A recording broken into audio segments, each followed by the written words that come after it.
The Cold War, a unique yet elongated war, fought with not only soldiers, but propaganda, covert activities, and the political use of military weapons of mass destruction, striking fear of a cold winter all throughout the world that was between the communistic Soviet Union and the free market systems of Europe and the United States.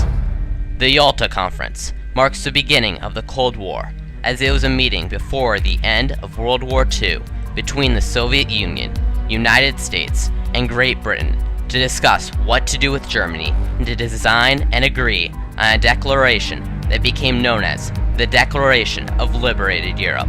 But not all the nations would stay true to the declaration. 4 years later, in September of 1949, China fell to the powers of communism, worrying many Americans that Truman's domino theory may come true and that this conflict had to be dealt with, but it wasn't going to be easy. During that same month, the Soviet Union was advancing its military weapons as it tested nuclear bombs, forcing the United States and the Soviet Union to come to a compromise or face the worst of consequences. But who would guide the American people through the path of conflicts and compromises between the Soviet Union? This man was John Fitzgerald Kennedy.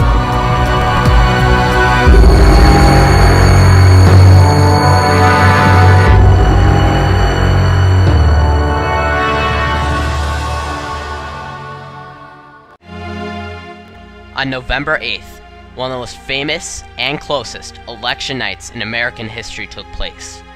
For the first few hours, it appeared as if Kennedy was going to win by a landslide over the Republican nominee and Vice President Richard Nixon. But when the votes started to get counted in the West, the gap slowly started to close. But come the 9th, it'd be just 0.1% that made Kennedy that much closer to being president. January 20th, 1961, the day that Kennedy was sworn in and gave his famous inauguration speech. He told the American people that there are many conflicts in the world, and it was the United States and its people's duty to find a solution to the problems. Let every nation know, whether it wishes us well or ill, that we shall pay any price, bear any burden, meet any hardship, support any friend, oppose any foe, to assure the survival and the success of liberty. But America's 35th president had the faintest idea of what he was really going up against. From day one of Kennedy's presidency, he was met with conflict as Nikita Khrushchev, a Soviet leader, announced his support for the spreading of communism into third world countries like Cuba and Vietnam. Kennedy knew of the conflicts that could be at hand if such countries started to fall to communism, and called for a 25% increase in the military budget. Before the United Nations Security Council in New York, Cuba said the U.S. plans an invasion. A plan that seemed logical and would portray JFK as a man who took action. A plan that would remove Fidel Castro from Cuba and let the U.S. regain control of the Caribbean. And a plan that the CIA came up with and was endorsed by Eisenhower. Why wouldn't the new president agree to such an idea? The plan was to create a group of Cuban exiles, communicate through propaganda to the Cuban people, create covert intelligence organizations within Cuba, and have forces outside of Cuba for further attacks. And all this was to be done with no evidence of U.S. playing a role in it. But the plan would soon be a devastating disaster. On April 15th, 8 B-26s bombed 3 of Cuba's airfields, but the surprise attack was of no surprise to Fidel, as Cuba had known of the attacks weeks in advance and had set up precautions. The plan was doomed from the start, as the 1,400 Cuban exiles were trapped at the Bay of Pigs on April 16th for 2 days fighting their way while expecting air coverage from the U.S. that never came. 200 of the exiles were killed, while 1,189 were captured, making it a perfectly executed failure, as later described by the CIA. Just a few days later, after the start of the Bay of Pigs, President Kennedy got a telegram from Khrushchev stating that America's role was no secret, but war could still be avoided as long as the U.S. didn't interfere with Cuba any further. This letter was far from the last time that Kennedy would hear from Khrushchev. Just a few months later, on June 3rd, Kennedy and Khrushchev met in Vienna, Germany, to hold a summit for the next 2 days. During the first day, the meeting began slow, with little being discussed until they started to discuss the standings of both governments with Laos. In the end, they both agreed on the fact that Laos should stay as a neutral country. The second day held more promise for being more productive.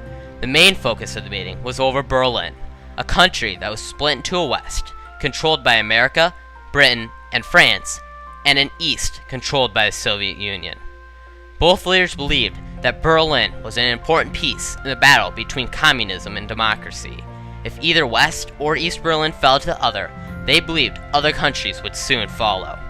At the time of the meeting, East Berlin was failing as their citizens would cross the border in hopes to find a better life. The Soviets knew that this would have to stop if they wanted to keep East Berlin. Khrushchev was the first to bring up a plan about Berlin, where he hoped to sign a peace treaty with East Germany that would eliminate all Allied influences over the West. Kennedy knew that this would cause a disaster, and maybe even a nuclear war, as he showed to Khrushchev, as he stated, that if a nuclear war were to break out, 70 million people would be dead in the first minute. Khrushchev didn't show any sign of emotion. At the end of the day, Kennedy felt defeated, while Khrushchev said that he pitied the American people if they had that kind of president. This led to the construction of the Berlin Wall on August 13, 1961, as a compromise to stop a nuclear war, but still allow communism to rule over East Germany. A year later, on October 16, 1962, American intelligence acquired pictures of Soviet missiles in Cuba, causing worry for the American people. Kennedy had to act. Just under a week later, Kennedy ordered for Cuba to be quarantined with naval force until the missiles were destroyed. With neither side wanting a war with the chance of it being fought with nuclear weapons, the Soviet Union agreed to disarm the missiles as long as the American Navy would leave Cuba. Both agreed. Kennedy knew that other problems would continue to arise as long as they continued to test nuclear weapons. The logical compromise was to have both countries stop further testing of their nuclear powers. On August 5, 1963, in Moscow, Kennedy and Khrushchev agreed to sign the Nuclear Test Ban Treaty, banning most nuclear tests. Kennedy later described this as his greatest accomplishment of his presidential career. A compromise that stopped further environmental damage and stopped some further conflicts between the Soviet Union and America. For the next year of Kennedy's presidential career, it was dominated with the freedoms of minorities. Kennedy believed that all men were created equal and acted in such a way. This hurt his approval rating for the southern states, and with the presidential elections coming up in just over a year, Kennedy knew that he would have to set things straight and show that he wasn't afraid of confrontation. On November 22, 1963, Kennedy went to Dallas, Texas to give a speech that afternoon. On his way there, Kennedy asked to take the bubble top off his car so that people could see him as they lined up along the route.